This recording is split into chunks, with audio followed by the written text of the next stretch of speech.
बिस्मिल्लाहिर्रहमानिर्रहीम। उस मासी की बेटी की इतनी औकात कि हमारे साथ पढ़े। नीचे बैठो। मेरा स्कॉलरशिप पर बड़ी यूनिवर्सिटी में दाखिला हुआ तो मेरा कमतर लिबास देखकर वो लोग मुझे अपने साथ बैठने न देते। प्रोफेसर भी उन्हें कुछ न कहते। मैंने पूरी यूनी फर्श पर बैठकर पढ़ा और अल्लाह से अपनी कामयाबी की दुआ की। यूनिवर्सिटी के बाद मैंने सीएसएस की तैयारी की और इम्तिहान पास करके असिस्टेंट कमिश्नर बन गई। जब उसी यूनिवर्सिटी में एक ग्रैंड फंक्शन पर असिस्टेंट कमिश्नर को इनवाइट किया गया, मैं वहां गई तो वहां सब मौजूद थे और मुझे वापस बेइज्जत करके जमीन पर बिठाने लगे थे कि जब मैंने यूनिवर्सिटी में कदम रखा मेरा दिल अजीब सी घबराहट से धड़क रहा था। मेरे हाथ में सिर्फ एक पुराना बैग था जिसमें चंद नोट्स, माँ की दी हुई दुआएं और वो ख्वाब थे जो मेरे गांव की मिट्टी से निकले थे। बड़े शहर की बड़ी यूनिवर्सिटी, मैंने कभी ख्वाब में भी नहीं सोचा था कि मैं यहाँ तक पहुंचूंगी। सब कुछ नया था, इमारतें, चेहरे, आवाजें। मैं खुद को कहीं भी फिट नहीं देख रही थी। यूनिवर्सिटी का पहला दिन और मैं वक्त से पहले आ गई थी। कुछ लड़कियां सीढ़ियों पर खड़ी हंस रही थीं। मैं खामोशी से उनके पास से गुजरी। मेरे कपड़े सादा थे, हल्के से इस्त्रीशुदा शलवार कमीज, पुराने से जूते और दुपट्टे का पल्लू बार बार गिर रहा था। मेरी चाल में खुद एतमादी नहीं, एहतियात थी। जैसे ही क्लास में दाखिल हुई, आंखों का एक रेला मेरी तरफ आया। वो नजरें जिनमें हैरत कम और तजस्सुस ज्यादा था। मैं नजरें झुकाकर एक कोने में जमीन पर बैठ गई क्योंकि कुर्सियां सब भर चुकी थी। किसी ने भी अपनी नशिस्त खाली करने की पेशकशी नहीं की।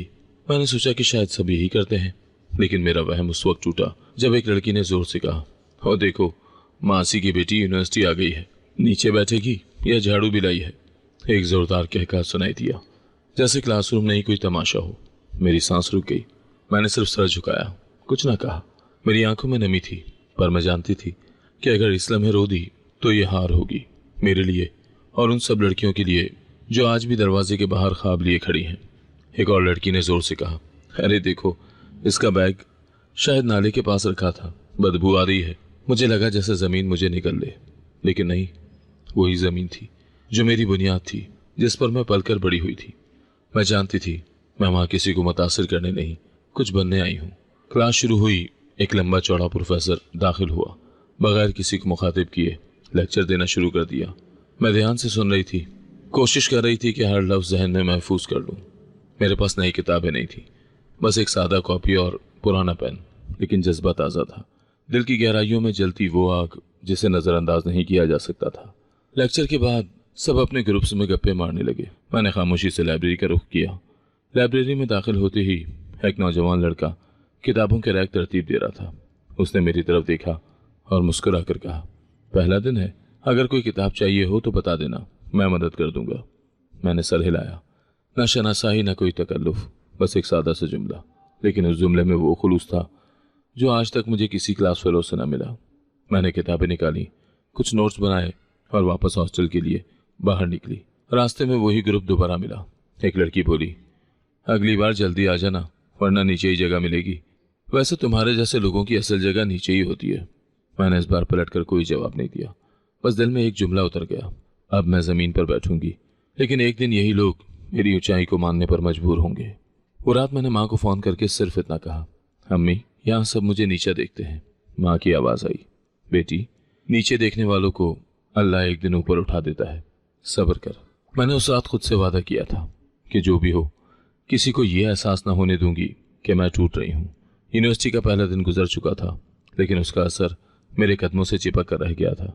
अगले दिन मैं वक्त पर पहुंची और इस बार भी सबसे पीछे जमीन पर बैठने के लिए जगह ढूंढी। किसी को कोई फर्क नहीं पड़ा। मुझे जल्द ही अंदाजा हो गया कि यहाँ अपने सिवा मेरा कोई नहीं। क्लास के नोट्स अक्सर ग्रुप में बांटे जाते, लेकिन मुझे कभी शामिल ही नहीं किया गया। अक्सर लेक्चर के बाद प्रोफेसर इजाफी मवाद देता, किताबों के हवाले देते, लेकिन जिनके पास मोबाइल फ़ोन पर PDF या नए एडिशंस की तस्वीर होती वही आगे बढ़ पाते। मेरे लिए लाइब्रेरी वाहिद सहारा थी, और वो भी महदूद। एक दिन मैंने क्लास वालों से पूछा, अगर तुम्हारे पास पिछले सेमेस्टर्स के नोट्स हों तो क्या तुम मुझे दे सकती हो? उसने बगैर मेरी तरफ देखे कहा, मुझे याद नहीं कि कहाँ रखें। वैसे भी तुम्हें तो सब रट ही लेना है, नोट्स की क्या ज़रूरत? उस जवाब ने मेरे अंदर कुछ ठंडा कर दिया, जैसे कोई दरवाज़ा था जो पूरी आवाज़ के साथ बंद हुआ हो। मैं चुपचाप पलटी और खुद से कहा, ठीक है, खुद ही सब करना होगा। हर रोज़ के मामूल में मैं पहले क्लास में आती, आखिरी में जाती। लाइब्रेरी मेरी पनाहगाह बन चुकी थी। कुछ किताबें इतनी पुरानी थीं कि उनके सफ़ात हाथ लगाते ही झड़ने लगते, लेकिन मैं उन्हीं पुरानी किताबों से नई दुनिया तलाशने की कोशिश करती रहती। जो मौजू समझ में ना आते उन पर घंटों बैठी रहती। एक दिन मैं मैथ के एक मुश्किल सवाल पर उलझी हुई थी जब एक आवाज़ आई, अगर तुम चाहो तो मैं समझा सकता हूँ। मैंने चौंक कर देखा। वो लड़का जो पिछले हफ्ते लाइब्रेरी में किताबें तरतीब दे रहा था सामने खड़ा था। वो मुस्कुरा रहा था, लेकिन उसकी मुस्कुराहट में दिखावा नहीं था। मेरा नाम हमजा है, हम एक ही क्लास में हैं। तुम हर वक्त कुछ ना कुछ पढ़ती रहती हो, कभी थकी हुई नहीं लगती। मैंने हल्के से सर हिलाया। ज़रूरत है, समझ नहीं पड़ता है, क्योंकि पूछने का हक शायद मुझे नहीं मिला। हमजा बैठ गया और मेरे सवाल पर तफसील से बात करने लगा। उसकी समझ बूझ हैरान कुन थी। बातों ही बातों में उसने मुझे ये भी बताया कि वो खुद भी स्कॉलरशिप पर आया है, लेकिन क्योंकि उसका लहजा शहरी और लिबास महंगा था, किसी ने सवाल नहीं किया। उस दिन के बाद जब भी कोई मुश्किल सवाल होता, हमजा मेरी मदद करता। वो खुद भी मसरूफ़ होता, लेकिन मुझे वक्त देता। एक दिन जब हम क्लास से निकल रहे थे, एक लड़की ने हमजा से कहा, तुम्हें वाकई यही साथी मिली है? हमजा ने पुरसुकून लहजे में जवाब दिया, हाँ, क्योंकि ये पढ़ने आई है, दिखावा करने नहीं। वो लड़की कुछ बोली नहीं, बस तेवर बदल कर चली गई। मुझे हैरत हुई कि किसी ने मेरे लिए आवाज़ उठाई, बगैर ये सोचे कि लोग क्या कहेंगे। कभी कभार हमजा मेरे लिए पुराने सेमेस्टर्स के नोट्स प्रिंट करवा कर लाता, कभी नई किताब की फ़ोटोकॉपी कर देता। एक बार उसने मेरे लिए फिज़िक्स का एक मॉडल भी बना दिया जब हमें ग्रुप प्रोजेक्ट में हिस्सा लेना था और किसी ने मुझे अपने ग्रुप में नहीं लिया था। तुम अकेले भी कर सकती हो, मैं मदद करूँगा, मगर ये ग्रुप असाइनमेंट है, नंबर नहीं मिलेंगे। मैं बात कर लूँगा सर से, तुम बस काम मुकम्मल कर लो। उसके दिए हुए पुर्जों और हिदायत से मैंने मॉडल बनाया। जब प्रोफेसर ने देखा तो हैरान रह गए। पूछा, किसकी मदद से बनाया? मैंने सच कह दिया। हमजा ने रहनुमाई की, लेकिन काम खुद किया है। प्रोफेसर ने सर हिलाया, कुछ ना कहा, लेकिन इस बार पहली बार मुझे लगा जैसे उन्होंने मेरी मौजूदगी को तस्लीम किया हो। यूनिवर्सिटी में 2 हफ्ते गुजर चुके थे। मैं अब तक एक भी किताब खरीदने के काबिल नहीं हुई थी। लाइब्रेरी में बुकिंग पहले आती और अक्सर अहम किताबें पहले ही ले ली जाती। एक दिन हमजा ने कहा, ये मेरे कुछ पुराने सेमेस्टर्स के रेफरेंस बुक्स हैं, तुम रख लो, मुझे अब इनकी ज़रूरत नहीं। मैंने मना किया, नहीं, तुम्हें शायद बाद में ज़रूरत पड़े, तुम्हें इस वक्त ज़रूरत है, बस ये देखो, बाकी चीज़ें बाद में देखी जाएंगी। वो किताबें मेरे लिए ख़जाने की मानंद थीं। मैंने उनमें निशान लगाए, उन कॉपियों में खाके बनाए और जो कुछ समझा उसे हमजा से डिस्कस किया। ये सीखने का नया अंदाज था जिसे किसी ने सिखाया नहीं, सिर्फ मौका दिया। कभी मैं उसकी मदद से सवाल हल करती तो वो मुस्कुरा कर कहता, देखा, अब तुम मुझे पढ़ा सकती हो। हमारी बातचीत हमेशा पढ़ाई के इर्द गिर्द ही घूमती। उसने कभी फजूल बातें ही नहीं की, कभी ज़ाती सवालात नहीं किए। उसका रवैया एहतराम से भरा हुआ था। वो मेरी इज्जत करता था जैसे मैं कोई कमज़ोर लड़की नहीं बल्कि एक काबिल इंसान हूँ। पूरे 4 साल मैंने यूनिवर्सिटी के हर क्लास, हर लेक्चर, हर प्रेजेंटेशन ज़मीन पर बैठकर सुनी। शुरू में ये मजबूरी थी, फिर आदत बन गई और आखिर में मेरी पहचान। शुरू के महीनों में मुझे लगा शायद ये वक्त ही है, वक्त के साथ लोग बदलेंगे, रवैये नर्म होंगे, लेकिन कुछ नहीं बदला। चौथे सेमेस्टर में जब रिसर्च वर्क शुरू हुआ तो ग्रुप बनाने थे। सब ने अपने दोस्तों के साथ ग्रुप बना लिए। मेरा नाम किसी फहरिस्त में ना था। हमजा मेरे पास आया। मैंने सर से बात कर ली है, हम दोनों अलग ग्रुप में होंगे। मैंने कहा, सर एतराज़ नहीं करेंगे? करेंगे भी तो क्या, 2 लोग हैं, काम मुकम्मल होगा, हम मुकम्मल करके दिखाएंगे। रिसर्च के लिए हमें मुख्तलिफ महकमों के विजिट करने पड़े।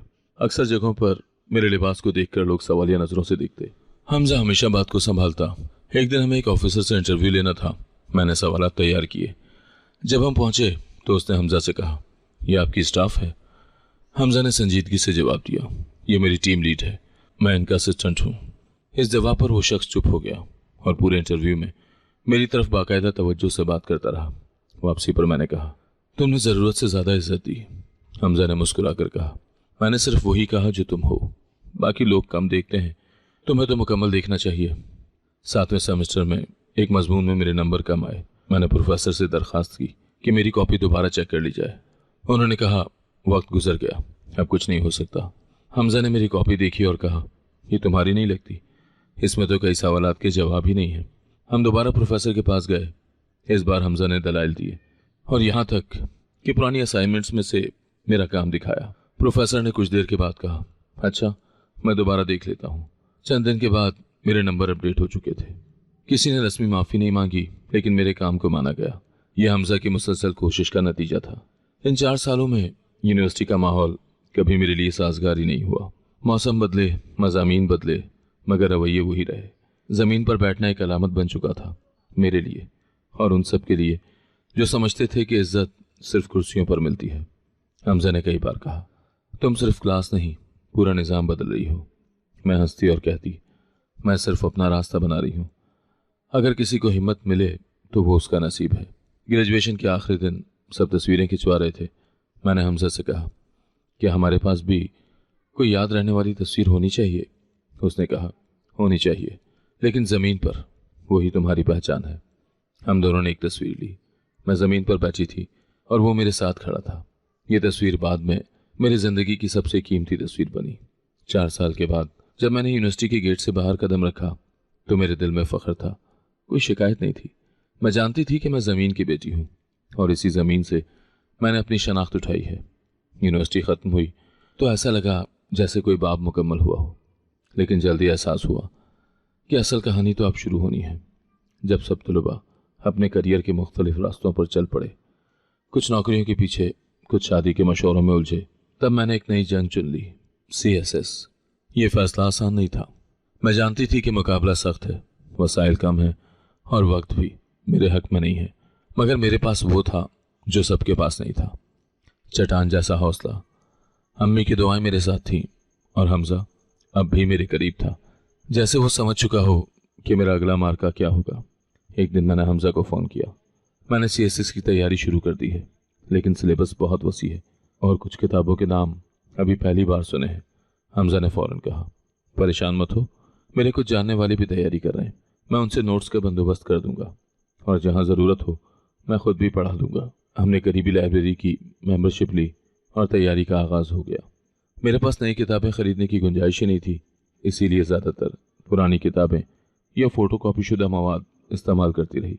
कई बार ऐसा होता कि किसी अहम किताब का सिर्फ एक नुस्खा होता और वो भी अक्सर किसी और ने पहले ही ले लिया होता। हम रोज़ लाइब्रेरी में एक ख़ास टेबल पर बैठते। वो अपने काम में मशगूल होता, मैं अपने नोट्स के साथ। कभी कभी वो दरमियान में सर उठाकर पूछता, कौन सा मजमून मुश्किल लग रहा है? और मैं कहती, पॉलिटिकल साइंस। पॉलिटिकल साइंस के नज़रियात, इनके नाम ही याद नहीं होते। वो मुस्कुरा कर कहता, फिर आज रात हम सिर्फ वही पढ़ेंगे। हम दोनों ने एक मामूल बना लिया था, सुबह से शाम तक मुताला, शाम के बाद अहम टॉपिक्स पर बहस और रात को खुलासा साजी। वो मुख्तलिफ मौज़ूआत पर बोलने की मशक करवाता, वो सवाल करता और मेरी वजाहत सुनता। हमने एक स्ट्रेटजी बनाई, हफ्तावार मज़ामीन, रोज़ाना एक जनरल नॉलेज का टॉपिक और हफ्ते में एक मॉक टेस्ट।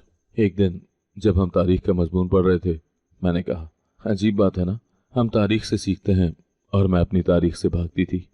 हमजा ने सर हिलाया, लेकिन अब तुम अपनी तारीख लिखने जा रही हो। मेरी माँ भी इस पूरे वक्त में सबसे ज़्यादा बड़ी दुआ कुंदा थी। वो रोज़ फजर में उठकर मेरे लिए ख़ास तौर पर दुआ मांगती। जब मैं देर तक पढ़ती, वो फ़ोन करके कहती, बेटी सोने से पहले कुछ खा लेना, पढ़ाई तभी कामयाब होती है जब जिस्म सलामत हो। हमेशा की तरह मैंने एक छोटे से ऑनलाइन ग्रुप के लिए भी पढ़ाना जारी रखा ताकि कुछ खर्च चलता रहे। एक दिन एक तालिब इल्म ने पूछा, मैडम आप खुद भी इम्तहान दे रही हैं? मैंने जवाब दिया, हाँ, और अगर तुम लोग पढ़ोगे तो मैं भी कामयाब हो जाऊंगी। उस दिन मुझे एहसास हुआ कि सिर्फ अपने लिए नहीं, बल्कि उन सब के लिए भी पढ़ रही हूँ जो मेरे साए में एतमाद लेना चाहते हैं। तैयारी के आखिरी माह, जब कई मज़ामीन तकरीबन मुकम्मल हो चुके थे, हमने एक प्लान बनाया। हर दिन एक टॉपिक पर डिस्कशन और हर हफ्ते एक फुल लेंथ मॉक इम्तहान। इम्तहान के दिन करीब आ रहे थे और दबाव भी बढ़ रहा था, मगर मेरे अंदर एक ठहराव था। मैंने खुद से कहा, तुमने सब कुछ दे दिया है, अब जो भी होगा उस पर राज़ी रहना सीखो। इम्तहान के दिन मैंने यूनिफॉर्म नहीं पहना था, लेकिन अंदर से वही अज़म और इस्तक़लाल का लिबास पहने बैठी थी। मैंने पर्चे खोले, गहरी सांस ली और कलम उठा लिया। हमजा हॉल से बाहर इंतज़ार कर रहा था, जैसे वो जानता हो कि मेरी ये खामोश लड़ाई जीत में बदलेगी। इम्तहानात के बाद तकरीबन 2 महीने गुजर चुके थे। इंतज़ार तवील था और हर गुजरते दिन के साथ आसाब पर बोझ बढ़ रहा था। मैंने खुद को मसरूफ़ रखने के लिए मामूलात तय कर लिए थे। सुबह वर्जिश, दोपहर में पढ़ाना, शाम को लाइब्रेरी का वक्त और रात को माँ के साथ मुख्तसर बातचीत। लेकिन अंदर ही अंदर एक हलचल थी जो किसी पल सुकून नहीं लेने देती थी। फिर एक सुबह मैं लाइब्रेरी से वापसी पर रास्ते में थी जब फ़ोन पर एक पैगाम आया, नतायज जारी हो चुके हैं, वेबसाइट देखो। यह हमजा का मैसेज था। मेरे हाथ कांप गए। मैं एक करीबी कैफ़े में जा बैठी, फ़ोन का ब्राउज़र खोला और रोल नंबर डाला, और जैसे ही नतीजा सामने आया मेरी सांस रुक गई। Zainab Fatima, married position, first, allocated group, Pakistan, administrative services. मेरे इर्द गिर्द सब कुछ साकत हो गया। कुछ लम्हों के लिए मैं समझ ही ना पाई कि ये ख्वाब है या हकीकत। मेरी आंखों में नमी थी, लेकिन वो खुशी की थी, वो फ़ख्र की थी, वो उन दुआओं का जवाब थी जो बरसों से माँ फजर में मांगती आई थी। मैंने फ़ौरन माँ को फ़ोन किया। अम्मी, पहला नंबर आया है, मैं कामयाब हो गई। अम्मी की आवाज़ भर आई। मैंने कहा था ना, मेरी दुआएं खाली नहीं जाएंगी। दोपहर के वक्त हमजा मिला। वो मुस्कुराया और बोला, मैं जानता था तुम वही करोगी जो सबको नामुमकिन लगता है। मैंने पूछा, तुम्हें कैसे यकीन था? क्योंकि तुम सिर्फ ख्वाब नहीं देखती, उन पर मेहनत भी करती थी। हम दोनों सड़क किनारे बीच पर बैठे थे। इर्द गिर्द चहल पहल थी, मगर मेरे दिल में सुकून। मैंने उससे कहा, आज अगर अब्बू जिंदा होते तो बहुत खुश होते। हमजा ने आहिस्ता से जवाब दिया, तुमने उनका नाम भी जिंदा रखा है और अपनी माँ का सर भी फ़ख्र से बुलंद किया है। उसी शाम मेरी माँ ने मुझे बताया, आज हमजा की वालदा तुम्हारे रिश्ते के लिए आई थी। मैं चंद लम्हे खामोश रही। रिश्ता? हमजा ने कभी जिक्र नहीं किया। उन्होंने कहा, हमजा ने हमेशा तुम्हारी इज्जत की है और ये फैसला बगैर तुम्हें बताए भी नहीं किया। मैं हैरान रह गई। हमजा, जिसने हर कदम पर मेरी मदद की, जिसने कभी अपनी मौजूदगी को बोझ नहीं बनाया और जिसने कभी मेरे रास्ते में रुकावट नहीं बनाई, वो सब कुछ दिल में रखे रहा। उस रात मैंने सोचा, मैंने तो हमेशा हमजा को दोस्त समझा, एक साथी, एक रोशनी, मगर वो मोहब्बत जिसमें इजहार नहीं, सिर्फ एहतराम हो, वो शायद सबसे खालिस होती है। अगले दिन जब मैंने हमजा से बात की तो मैंने बराह रास्त पूछा, तुमने अपनी अम्मी को क्यों भेजा? तुमने मुझसे कभी कुछ नहीं कहा। हमजा ने नजरें नीची रखते हुए कहा, क्योंकि मैं तुम्हें मजबूर नहीं करना चाहता था। मैं चाहता था कि तुम अपने मकाम तक पहुंचो, अपनी शनाख्त खुद बनाओ। अगर तुम कभी मेरे साथ जिंदगी का सफर शुरू करना चाहो तो वो तुम्हारा फैसला हो, दबाव का नहीं। मैं कुछ लम्हे चुप रही, फिर कहा, मैंने तुम्हें हमेशा अपने करीब पाया है। तुम्हारी बातों, तुम्हारे अमल में कभी खुदगर्जी नहीं देखी। शायद यही काफ़ी है। हमजा ने फ़कत इतना कहा, अगर तुम हाँ कहो तो मेरी ज़िंदगी का सबसे कीमती फैसला साबित होगा। मैंने मुस्कुराकर सर हिला दिया। वो लम्हा बेआवाज़ था, मगर दिलों में शोर था। उसी हफ्ते मुझे सरकारी तौर पर इत्तला मिली कि मैं लाहौर में असिस्टेंट कमिश्नर के तौर पर तैनात की गई हूँ। जो लड़की हमेशा ज़मीन पर बैठा करती थी, अब सरकारी कुर्सी पर बैठने जा रही थी। मैंने पहली बार ऑफिस में दाखिल होकर जब अपनी नशिस्त देखी तो वो कुर्सी महज एक फर्नीचर का टुकड़ा नहीं थी, वो मेरे हौसले की अलामत थी, उन बरसों की मेहनत का सिला और मेरी माँ की दुआओं का असर। पहली मीटिंग के बाद मैंने अपने नए दफ्तर की खिड़की से बाहर देखते हुए खुद से कहा, यह मकाम मेरा नहीं होता अगर मैं रास्ते में हार मान लेती। उसी शाम हमजा ने कहा, तुमने ये सफ़र खुद तय किया और आज तुम्हारा वक्त है चमकने का। मैंने कहा, और तुम वो शख्स हो जो मेरे पीछे रोशनी लेकर खड़ा रहा। शायद अब वक्त है कि हम ये रोशनी एक साथ लेकर चलें। ये बात किसी रोमांवी फिल्म की तरह नहीं थी, यह हकीकत थी। वो इंसान जो बरसों से एक दूसरे के दर्द, खामोशी और मेहनत के हम सफ़र रहे, अब जिंदगी के सफ़र पर निकलने को तैयार थे। मेरी माँ ने कहा, बेटी, जो इज्जत तुमने कमाई है वो किस्मत वालों को मिलती है। मैंने अम्मी का हाथ थाम कर जवाब दिया, ये सब आपकी फजर की दुआओं का नतीजा है और हमजा की खामोशी में छुपी मोहब्बत का इनाम। यकीनन अब मैं वो लड़की नहीं थी जो ज़मीन पर बैठकर सबकी नज़रें सहती थी। अब मैं वो औरत थी जो अपने हौसले, अपनी अकल और अपने सच्चे साथी के साथ जिंदगी को एक नए जाविये से देख रही थी। और ये महज शुरुआत थी। अम्मी ने जब हमजा के रिश्ते की बात पर खुशी से हाँ की तो मुझे कोई हैरत नहीं हुई। उनकी आवाज़ में जो सुकून था वो बरसों की फिक्रों और दुआओं का खुलासा लग रहा था। बेटी, वो लड़का तुम्हें सिर्फ पसंद नहीं करता, वो तुम्हारी इज्जत करता है। ये बहुत बड़ी बात है, अम्मी ने कहा। मैंने भी दिल दिल में एक खामोश हाँ कही। हम दोनों ने जिंदगी को नीचे से देखकर ऊपर तक पहुंचने का सफर तय किया था। हमारे दुख, हमारी महरूमियाँ, हमारे ख्वाब एक जैसे थे और अब शायद हमारा रास्ता भी। अगले चंद दिनों में मसरूफियत कुछ ज़्यादा ही बढ़ गई। तरबियती सेशंस, ऑफिस के इब्तिदाई मामलात और साथ साथ शादी के बारे में बातचीत। मगर इन सब के दरमियान एक ख़ास खबर ने मुझे चौंका दिया। मेरी साबिका यूनिवर्सिटी में कामयाब साबिक तलबा के एजाज़ में एक तकरीब रखी जा रही थी और मुझे मेहमान खुसूसी के तौर पर मदऊ किया गया। जब दावतनामा हाथ में आया तो चंद लम्हे मैंने सिर्फ कागज़ को देखा। वही इदारा, वही इमारत, वही लोग जिनके सामने मैं अक्सर ज़मीन पर बैठी और जिन्होंने मेरी मौजूदगी को गैर ज़रूरी समझा था, आज मुझे स्टेज पर बुलाने वाले थे। एक सादा सा तहरीरी पैगाम था, लेकिन उसके अंदर एक पूरी तारीख कैद थी। मैंने हमजा से इस बारे में जिक्र किया तो उसने कहा, यह सिर्फ एक तकरीब नहीं, तुम्हारे सफ़र की पहचान है। जाओ, लेकिन वैसे ही जाओ जैसे हमेशा जाती रही हो। तुम्हारी असल ताकत तुम्हारी सादगी है। तकरीब से एक दिन पहले मैंने अपनी सादा सी ऑफिस की शलवार कमीज निकाली, दुपट्टा प्रेस किया और वही पुराने जूते पहने जो मैंने यूनिवर्सिटी के आखिरी दिनों में खरीदे थे। मुझे किसी को मुतासिर करना नहीं था, मुझे सिर्फ अपना सच साथ लेकर जाना था। तकरीब के दिन सुबह से ही मुख्तलिफ पैगाम आ रहे थे। यूनिवर्सिटी के मुंतज़मीन बार बार वक्त की पाबंदी और मेहमानों के प्रोटोकॉल से मुतालिक याद दहानियाँ करवा रहे थे। मैंने हमेशा की तरह सादगी को तरजीह दी। अपना वही सफ़ेद दुपट्टा, हल्का नीला शलवार कमीज और साफ जूते पहनकर तैयार हुई। ये लिबास मेरे किरदार की शनाख्त बन चुका था और मैंने अब तक कभी खुद को किसी के ज़ाहिरी मयार के मुताबिक ढालने की कोशिश ही नहीं की थी। यूनिवर्सिटी के गेट पर पहुंचते ही मैंने वही पुराना सिक्योरिटी रूम देखा जिसके बाहर मैं अक्सर यूनिवर्सिटी कार्ड दिखाने के लिए खड़ी हुआ करती थी। आज पहचान के लिए मुझे कुछ कहना ही नहीं पड़ा। एक एहलकार फौरन उठा, मैडम वेलकम, आपको अंदर ले जाने का इंतज़ाम किया गया है। मैंने शुक्रिया अदा किया और अंदर कदम रखा। वैसा ही लॉन, वैसी ही दीवारें, वही राहदारी, जैसे वक्त एक लम्हे के लिए पीछे चल पड़ा हो। कुछ तुलबा मुझे रास्ते में देखकर सलाम करते, कुछ कुनखियों से देखते, जैसे अब भी यकीन करना मुश्किल हो कि वही ज़ैनब अब स्टेज पर बुलाई जा रही है। ऑडिटोरियम में दाखिल होते ही मेरी नज़र अगली कतारों में बैठे कुछ जाने पहचाने चेहरों पर पड़ी। वही प्रोफेसर्स जिनकी क्लासेस में मैं हमेशा आखिरी नशिस्तों या फर्श पर बैठी थी। कुछ ने मुझे देखा, कुछ ने नज़रअंदाज किया, लेकिन मेरे कदम पुरसुकून थे। चाल वही थी जो हमेशा रही। तकरीब अभी शुरू नहीं हुई थी। मैं अपनी नशिस्त की तरफ बढ़ ही रही थी कि अचानक एक मानूस आवाज़ कानों से टकराई, अच्छा तो तुम वही हो जो हमेशा ज़मीन पर बैठती थी? यहाँ भी कुर्सी कम है, नीचे बैठ जाओ। ये जुमला एक पुराने प्रोफेसर की तरफ से आया जिन्हें हमेशा खामोश तमाशाई के तौर पर जाना। हॉल में एक लम्हे को खामोशी छा गई। वो हंसी जो एक जुमले के साथ आती है कहीं गुम हो चुकी थी। सबकी नज़रें मुझ पर थीं। लम्हा नाजुक ज़रूर था, लेकिन मैंने अपनी आवाज़ में कोई तेज़ी नहीं आने दी। मैंने मुस्कुराकर नरमी से कहा, सर मैं आज भी ज़मीन पर बैठ सकती हूँ क्योंकि मेरी बुनियाद इसी ज़मीन से है, लेकिन आप बताइए क्या आप मेरी इजाज़त के बगैर आज कुर्सी पर बैठ सकते हैं? जुमला मुकम्मल होते ही हॉल एक लम्हे को साकत हो गया। प्रोफेसर का चेहरा गोया वक्त में जम गया हो। उनके पास कोई जवाब नहीं था।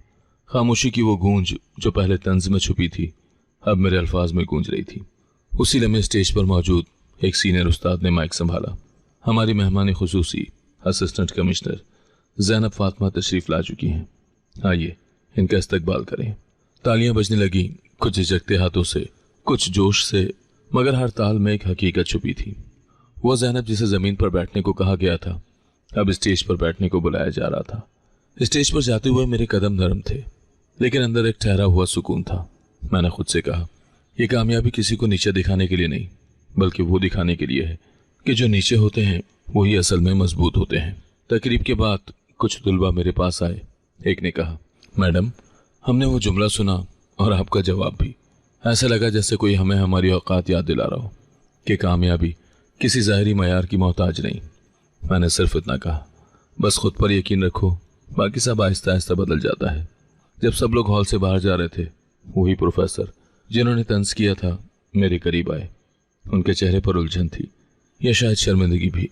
ज़ैनब, मैंने शायद वक्त पर तुम्हें पहचाना नहीं। मैंने आहिस्तगी से जवाब दिया। सर, आपकी खामोशी ने मेरी आवाज़ को मजबूत किया। शायद यही मेरी सबसे बड़ी पहचान है। कुछ लम्हे हम दोनों खामोश रहे, फिर वो सर झुकाए चले गए। हमजा उस तकरीब में शरीक नहीं था, लेकिन जब मैंने उसे सब कुछ बताया तो वो बोला, तुमने जो जवाब दिया वो सिर्फ तंज का नहीं, उस सोच का रद्द था जो बरसों से ज़मीन से जुड़े ख्वाबों को कुचलती आई है। मैंने कहा, मैंने सिर्फ वही कहा जो मुझे सिखाया गया था। इज्जत मांगने से नहीं, किरदार से मिलती है। ये दिन मेरे सफ़र की कहानी का एक और बाब था। एक दरवाज़ा जो पहले सिर्फ बाहर से बंद था अब अंदर से भी खुल चुका था। तंज की वो गूंज अब एक सबक बन चुकी थी और मैं जानती थी ये महज एक इख्तिताम नहीं, एक नया आगाज था। जब मैंने माइक पर वो जुमला कहा, मैं आज भी जमीन पर बैठ सकती हूँ क्योंकि मेरी बुनियाद इसी जमीन से है, लेकिन आप मेरी इजाजत के बगैर इस कुर्सी पर नहीं बैठ सकते, तो हॉल में मुकम्मल खामोशी छा गई। एक ऐसी खामोशी जिसमें सिर्फ सोचने की आवाज थी। किसी को हंसी नहीं आई, किसी ने मजाक नहीं बनाया, और सब नजरें बस मेरी तरफ जमी रहीं। प्रोफेसर का चेहरा पहले हैरत में था, फिर जैसे अंदर ही अंदर कुछ ढूंढ रहे हो, कुछ पुराना जो याद आ रहा हो। उनकी आंखें पल के झपकना भूल चुकी थी। शायद उन्हें अपनी बात के वजन का अंदाजा ही नहीं था, या ये सोचा भी ना था कि जवाब इतना सीधा और मजबूत होगा। मैं उस लम्हे में नहीं रुकी, स्टेज की तरफ कदम बढ़ाए और अपनी नशिस्त संभाली। बाकी मेहमानों के दरमियान बैठकर मेरे लिए ये सिर्फ एक कुर्सी नहीं थी, ये मेरे सफर की मोहर थी। तकरीब का माहौल बदल चुका था। मुंतजमीन ने अपने अंदाज में मेरी कामयाबी को सराहा, पर असल बात वो थी जो पहले ही हो चुकी थी। जब मुझे इजहार ख्याल के लिए बुलाया गया तो मैंने वो बातें की जो बरसों से दिल में थी, लेकिन कभी कही नहीं थी। तालीम सिर्फ डिग्री का नाम नहीं, ये वो सोच है जो हमें दूसरों को इंसान समझना सिखाती है। अगर क्लास में किसी तालिब इल्म का लिबास उसके हक को कम कर दे तो वो तालीमी इदारा नहीं, सिर्फ एक इमारत रह जाता है। मैंने हॉल में मौजूद हर चेहरे को देखा, एक एक आंख को। मैं वही लड़की हूं जो जमीन पर बैठती रही, लेकिन इस जमीन से जुड़ने का मतलब था कि मैं अपनी जड़ें गहरी कर रही हूं, और जब जड़ें गहरी हो जाएं तो दरख्त ऊंचे होते हैं। बात मुकम्मल हुई तो तालियां बजी। उन तालियों में जोश कम था और सोच ज्यादा थी। कई चेहरे ऐसे थे जो आज पहली बार किसी सच को सुन रहे थे, और कई वो जिन्होंने वो सच पहले से देखा था मगर माना नहीं था। जब स्टेज से वापस उतरी तो कुछ असातिज़ा मेरे करीब आए। एक ने कहा, ज़ैनब, तुमने जो कहा वो सच है। हम सब ने तुम्हें देखा, लेकिन शायद उस वक्त हमने वो नहीं देखा जो आज नजर आ रहा है। मैंने नर्म लहजे में कहा, सर, वक्त सब कुछ बदल देता है, नजरें भी। एक और उस्ताद ने, जो अक्सर मुझे जमीन पर बैठा देखकर खामोश गुजर जाया करते थे, अब कहा, तुम्हारी बात ने हमें आईना दिखा दिया। शायद अब वक्त है कि हम अपने रवैये पर नजर सानी करें। तकरीब के बाद यूनिवर्सिटी के नए इंतजामिया ने मुझे ऑफर दी। हम चाहते हैं कि आप हमारे नए मेंबरशिप प्रोग्राम का हिस्सा बने। आप जैसी शख्सियत हमारे तलबा के लिए मशील राह बन सकती हैं। मैंने जवाब दिया, मैं ज़रूर आऊँगी, लेकिन तब जब आप ये यकीनी बनाएंगे कि अगली ज़ैनब ज़मीन पर ना बैठे, बल्कि उसकी काबिलियत उसे खुद जगह दिलाए। जब मेरी नशिस्त से स्टेज की तरफ माइक पर वॉइस चांसलर ने कदम रखा तो मैं जानती थी कि कुछ अलग होने वाला है। वो आमतौर पर रस्मी अंदाज में तकरीर करते थे, लेकिन इस बार उनके लहजे में एक अलग सी संजीदगी थी। उन्होंने माइक थामा, नजरें हाजरीन पर दौड़ाईं, फिर कहा, हमें फ़ख्र है कि आज हमारी यूनिवर्सिटी के मेहमान खुसूसी वो शख्सियत है जो महज अपनी काबिलियत, हौसले और किरदार से आज इस मकाम तक पहुंची जहां बहुत कम लोग पहुंच पाते हैं। आइए खुश आमदीद कहते हैं असिस्टेंट कमिश्नर ज़ैनब फातिमा को। पूरा हॉल एक लम्हे को साकत रहा, फिर जैसे किसी ने हॉल के अंदर बादल बरसाए हों। तालियों की गूंज चारों तरफ फैल गई। कई चेहरे जिन पर पहले हैरत, खामोशी या तंज छुपा होता था, अब एहतराम झलक रहा था। मैं पुरसुकून अंदाज में उठी, आहिस्ता आहिस्ता स्टेज की तरफ बढ़ी। मेरे कदम किसी घमंड या फख्र के लिए नहीं, बल्कि उन हजारों कदमों का नुमाइंदा बन चुके थे जो तालीम के मैदान में छुपते और झिझकते चलते हैं। माइक के सामने खड़ी हुई तो नजरें मेरी मुंतजिर थीं। मैंने सांस ली और वो कहा जो बरसों से दिल में था। मैं इस इदारे में सिर्फ एक तालिबा बनकर नहीं आई थी, मैं एक ख्वाब, एक सवाल और एक चैलेंज बनकर आई थी। मुझे यहाँ दाखिला मिला लेकिन जगह नहीं। मुझे दाखिल कर लिया गया लेकिन शामिल नहीं किया गया। मैंने सामने बैठे असातिज़ा, तलबा और मुंतज़मीन को देखा। तालीम का मतलब सिर्फ किताबें नहीं होती, तालीम का मतलब है सोच। और अगर सोच ये हो कि तालिब इल्म का हुलिया, लहजा या पस मंज़र उसकी काबिलियत से बड़ा हो जाए, तो फिर हम इदारे नहीं दीवारें खड़ी कर रहे हैं। चंद चेहरों पर झिझक जाहिर थी, जैसे कोई सच सामने आकर रास्ता रोक रहा हो। इस हॉल में बैठे कई तलबा आज भी वही सब कुछ सह रहे होंगे जो मैंने सहा। उन्हें शायद कुर्सी ना मिली हो, मौका ना मिला हो, या हौसला तोड़ने वाले जुमले रोज सुनने पड़ते हों, लेकिन मैं कहना चाहती हूँ कि तुम्हारे ख्वाब किसी जबान, लिबास या नाम से कम नहीं होते। मैंने हाथ से इशारा किया। इस कुर्सी पर बैठना मेरी मंजिल नहीं थी, ये मेरे हक का एक हिस्सा है। मेरा असल मकाम वो है जहां मैं किसी और के लिए जगह बना सकूं। चंद तालिबात की आंखों में चमक सी नजर आई, जैसे कुछ देर पहले उनके दिल के किसी सवाल को किसी ने आवाज दे दी हो। मैंने जब पहली बार जमीन पर बैठकर क्लास सुनी तब सोचा था कि एक दिन इस जमीन से उठकर खड़ा होना है, मगर अब जब इस मकाम पर हूं तो जानती हूँ कि मेरी असल ताकत वही ज़मीन है, वही आजिज़ी, वही सब्र, वही खुददारी। स्टेज पर खामोशी थी, लेकिन वो खामोशी बेमानी नहीं थी, वो जज्ब हो चुकी थी। मुझे अफसोस है कई बार इन रवैयों पर किसी उस्ताद ने आवाज़ नहीं उठाई। खामोशी अक्सर जालिम की मददगार बन जाती है। तालीम के इदारे वो होने चाहिए जहाँ तालिब इल्म को ना सिर्फ इल्म दिया जाए बल्कि एहसास बराबरी भी दिया जाए। सामने बैठे वॉइस चांसलर हल्के से सर हिला रहे थे, जैसे एतराफ़ कर रहे हों कि सच्चाई तल्ख ज़रूर होती है मगर ज़रूरी भी। तबकियाती इम्तियाज़ सिर्फ मईशत का मसला नहीं, ये जहन का मसला है। जब हम बच्चों को इब्तदाई दिनों से फ़र्क करना सिखाते हैं तो वो बड़े होकर ताकत को हथियार बनाते हैं, इंसाफ को नहीं। मैंने माइक से चंद कदम पीछे हटते हुए कहा, आज मैं यहाँ हूँ, लेकिन मेरा असल मकसद यहाँ खड़े होकर दाद लेना नहीं। मेरा असल मकसद है कि कोई और ज़ैनब किसी इदारे में शर्मिंदा ना हो, किसी के तंज का निशाना न बने, किसी का हक ज़मीन पर ना रखा जाए।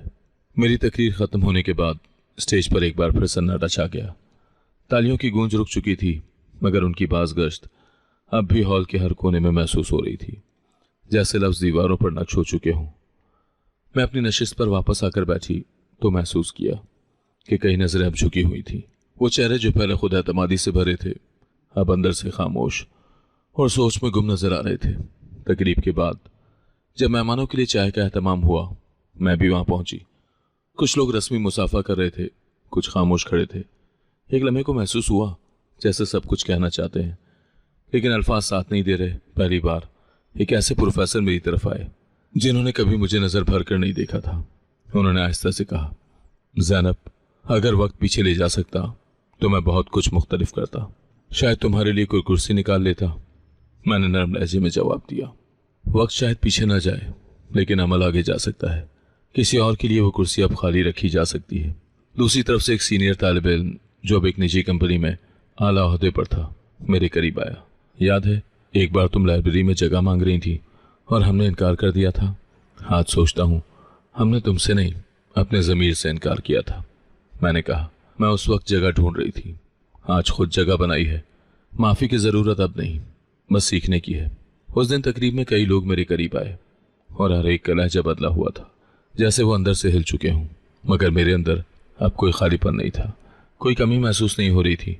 मैंने अपनी शनाख्त लोगों के रवैयों से नहीं, अपनी मेहनत से बनाई थी। एक साबिका हम जमात ने हिचकिचाते हुए मुझसे कहा, हम में से किसी को नहीं लगा था कि तुम इस मकाम तक पहुंचोगी। तुम्हें नीचे देखना आसान था क्योंकि हम खुद ऊपर नहीं जा सके। मैंने उसकी बात मुकम्मल होने दी, फिर कहा, मैंने कभी ऊपर जाने का ख्वाब नहीं देखा, मैंने सिर्फ गिरने से इनकार किया था। इसी दौरान यूनिवर्सिटी की एक नई तालिबा मेरे पास आई। उसकी आंखों में कुछ सवाल छुपे हुए थे। मैडम, आपसे मिलकर लगा जैसे हम जैसे लोगों के लिए भी कोई रास्ता है। मैंने उसके कंधे पर हाथ रखा। रास्ता हमेशा होता है, बस अक्सर लोग चिराग नहीं जलाते। अगर तुम जलाओगी तो तुम्हारे पीछे चलने वाले कम नहीं होंगे। वो लम्हे कीमती थे मगर उनमें जज्बात का शोर नहीं था, हर बात वजन लिए हुए थी। कई लोग जिन्होंने कभी मेरा मजाक बनाया था अब नजरें नहीं मिला पा रहे थे। एक प्रोफेसर जिसने कभी मेरी परफॉर्मेंस को अहमियत नहीं दी थी, वो आकर बोले, तुमने आज जो कहा इससे ज्यादा मजबूत सबक हमने शायद खुद भी कभी नहीं सीखा। मैंने मुस्कुराकर जवाब दिया, काश ये सबक मेरे बोलने से पहले आप देखने से सीख लेते। इन बातों में कोई बदले की ख्वाहिश नहीं थी, मैं सिर्फ ये जानती थी कि मैं खुद को मनवा चुकी हूँ और ये एतराफ़ किसी माफ़ी का मोहताज नहीं था। वो सब जिन्होंने कभी मेरी खामोशी को कमज़ोरी समझा आज मेरी आवाज़ की गहराई सुन रहे थे। एक पुरानी याद अचानक जहन में लौट आई। पहली क्लास का दिन, पहला तंज और वो फर्श जिस पर मैंने अपनी तालीमी बुनियाद रखी थी। अगर उस दिन मैं जवाब देती शायद सफ़र वो ना होता जो आज बन गया। मैंने हर जख्म को सीखने में बदला, हर खामोशी को खुद पर यकीन में। हमजा ने बाद में फ़ोन पर पूछा, कैसा लगा सबके सामने वो बात कह देना जो बरसों से दिल में थी। मैंने कहा, ऐसा लगा जैसे अंदर का बोझ किसी को सुनाए बगैर हल्का हो गया और सबको यह एहसास दिलाना ज़रूरी था कि तालीम सिर्फ उनका हक नहीं जिनके पास सब कुछ है। हमजा बोला, और तुमने सिर्फ बात नहीं की, तुमने मिसाल भी दी। तकरीब ख़त्म होने के बाद मैंने यूनिवर्सिटी के लॉन में कुछ देर चहलकदमी की। वहीं एक लड़की बेंच पर बैठी मुझे देख रही थी। मैं उसके करीब गई तो उसने कहा, मैडम, मैं देही इलाके से हूँ, यहाँ अक्सर लोग मेरे लहजे पर हंसते हैं लेकिन आज आपको सुनकर हौसला मिला है। मैंने कहा, अपने लहजे से कभी शर्मिंदा न होना, असल इन वो है जो तुम्हारे अंदर है, बाहर के अल्फाज सिर्फ दिखावे होते हैं। वो हल्के से मुस्कुराई, जैसे कोई जख्म थोड़ा सा भर गया हो। उस दिन के बाद मुझे कई ईमेल्स और पैगाम आए जिनमें तारीफ से ज्यादा माजरत थी, लेकिन मैं जानती थी अब इन सब से फर्क नहीं पड़ता। मेरी कहानी अब किसी और की हिम्मत बन चुकी थी। मैं वापस जाते हुए गाड़ी में बैठी तो अपना रुख खिड़की की तरफ मोड़ लिया। बाहर मौसम बदल रहा था, शायद अंदर भी। मैंने खुद से कहा, अब शर्मिंदगी का वक्त उनके लिए है जिन्होंने आवाज नहीं उठाई, और मेरा वक्त है रोशनी बांटने का। और यही मेरा असल मकसद था। यूनिवर्सिटी की तकरीब के बाद मैंने जब दफ्तर की दहलीज पार की तो दिल में एक अजीब सा सुकून था। अब लगता था जैसे हर सवाल, हर तंज, हर खामोशी को मैंने जवाब दे दिया है। लेकिन वो जवाब देना आखिरी मकसद नहीं था, वो तो महज एक मरहला था। असल रास्ता तो अब खुलना शुरू हुआ था। मेरे पहले तबादले के बाद एक छोटे से जिले में बतौर असिस्टेंट कमिश्नर मेरी तैनाती हुई। वहां पहुंचकर मैंने दफ्तर के दरवाजे पर वही सादा सा नाम पढ़ा, ज़ैनब फातिमा, असिस्टेंट कमिश्नर, और दरवाजा खोलकर अंदर दाखिल हुई। कुर्सी पर बैठते ही एक सरकारी फाइल मेरे सामने रखी गई, लेकिन मेरी नजर मेज पर रखी हुई उस पुराने बॉल पॉइंट पर थी जो मैं यूनिवर्सिटी के आखिरी दिनों में इस्तेमाल करती थी। मैंने उसे साथ रखा था याद दहानी के लिए कि कहां से आई हूं। जिले के पहले दिन मैंने तमाम सरकारी स्कूलों की फहरिस्त मंगवाई, फिर एक एक करके विजिट शुरू किए। जहां इमारत खस्ता हाल थी वहां इस्लाहात की बात की, जहां असातिज़ा गैर हाजिर थे वहां वजाहत तलब की। लेकिन एक ऐसा स्कूल भी था जो दही इलाके के बिल्कुल किनारे पर था। वहां गई तो देखा चंद बच्चियां मट्टी पर बैठकर पढ़ रही थी। मैं क्लासरूम में दाखिल हुई तो एक छोटी सी बच्ची ने सर उठाकर कहा, आप मैडम हैं? आपके कपड़े तो हमारे टीचर जैसे नहीं। मैं हंस दी। मैं वो मैडम हूं जो कभी तुम्हारी तरह जमीन पर बैठी थी। बच्ची ने हैरत से पूछा, फिर आप अब मैडम कैसे बन गई? पढ़कर, मेहनत करके और हार ना मानकर। उसके बाद मैंने स्कूल के लिए कालीन, पंखे और नई कुर्सियां मंजूर की। लेकिन असल तब्दीली मैंने एक प्रोग्राम से शुरू की, हम सब बराबर। इसके तहत मैंने जिले के तमाम स्कूलों में लेक्चर देने का फैसला किया ताकि बच्चों को सिखाया जा सके कि ख्वाब का ताल्लुक जमीन से नहीं हौसले से होता है। इसी दौरान मुझे एक यूनिवर्सिटी से दावत आई, नौजवानों के लिए रोल मॉडल के उन्वान पर गुफ्तगू के लिए। मैं वहां पहुंची तो एक तालिब इल्म ने सवाल किया, जब आपको सब नजरअंदाज करते थे तो आपने खुद को कैसे संभाला? मैंने जवाब दिया, मैं खुद को नहीं अपनी माँ की दुआ को संभालती थी। वही दुआ मुझे टूटने नहीं देती थी। उस तकरीब के बाद बहुत से तलबा ने मुझसे रब्ता किया, रहनुमाई मांगी, और कई ने बताया कि वो पहली बार किसी सरकारी अफसर को इतना करीब महसूस कर रहे हैं। मैंने उन सबको एक ही बात कही, मेरी कामयाबी मेरी नहीं, उन सब की है जो मेरे जैसे थे या मेरे बाद आएंगे। हमजा अब मेरा रफीक सफ़र था। उसने अपनी छोटी सी सोशल एंटरप्राइज बनाई थी जिसमें वो देही इलाकों के बच्चों के लिए मुफ्त तालीमी सेशंस करवाता था। हम दोनों ने मिलकर कई तालीमी कैंपस का आगाज किया। मैं पॉलिसी की सतह पर काम करती और वो फील्ड्स में। एक शाम में ऑफिस से वापस आ रही थी तो रास्ते में एक गांव के चौराहे पर कुछ नौजवानों को बैठे देखा। उनमें से एक ने मुझे देखकर कहा, मैडम आप टीवी पर भी आई थी ना? मैंने कहा, हाँ, लेकिन वो सिर्फ कैमरा था, असल काम यहाँ होता है। दूसरा बोला, हमने सुना था कि बड़े लोग करीब नहीं आते, लेकिन आप तो रोज यहाँ आती हैं। मैंने कहा, बड़े वो नहीं होते जो दूर खड़े हों, बड़े वो होते हैं जो तुम्हें तुम्हारी कीमत समझाएं। उन नौजवानों में से एक जो कभी स्कूल से बाहर काम करता था अब हमारे स्कॉलरशिप प्रोग्राम का हिस्सा था। उसने बाद में एक ईमेल में लिखा, मैडम आपकी वजह से मैंने किताबों को बोझ नहीं ताकत समझना शुरू किया है।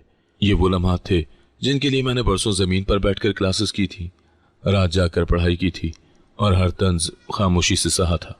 मेरी माँ अब भी रोज फजर में दुआ मांगती थी। वो अक्सर कहती, बेटी अब तुम दूसरों के लिए दुआ बन चुकी हो।